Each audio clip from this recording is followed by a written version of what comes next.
Alright, so we're going to try to set up varying vagrants. What you will need is, of course, the GitHub for variable VVV. That's actually VV. What you will need is actually vagrant. So you go to vagrantup.com. You'll also need VirtualBox, which obviously I didn't go to. And you'll need to install that. Once you've done that, you'll actually will need Git. From there, you'll run your script.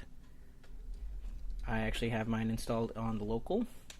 I've done everything already up to that point, and what we're going to do is you'll see that I am currently running VV version 1.9.3, so it is the latest. What we'll do is we're going to show which ones I do have. So it's showing, of course, the 3 default and one that I randomly created. What we're going to do is we're going to create a new one. VV create. It's going to ask us for the name of the directory.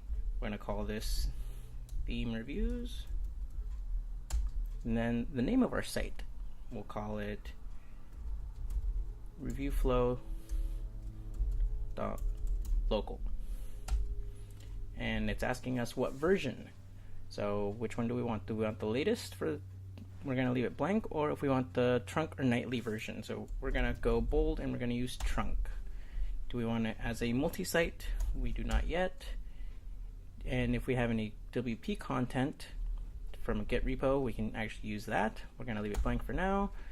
Any SQL data that we have, we can do that, which we're not going to do. Remove default themes and plugins. We'll say yes, make it quick. And if we have any sample content, we'll say yes. Do we want to enable debug and debug log? Yes, we do. After this, it tells us we're going to do this, and we're going to press yes. It's going to start running its script, and it'll do its thing, and after time, we'll be able to access our newly created website. Alright, so now that our setup is actually complete, you'll see that it's added the reviewflow.local to our server. Now what we can do is we can actually access our site, as you'll see, reviewflow.local. Now we log in.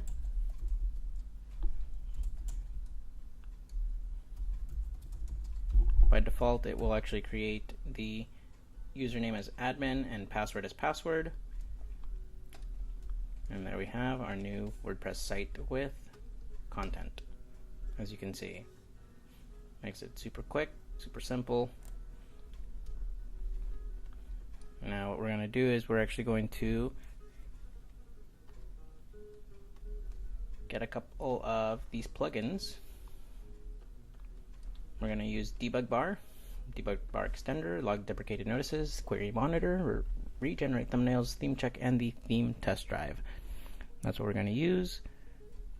And what we're going to do is we're going to copy them over to our folder.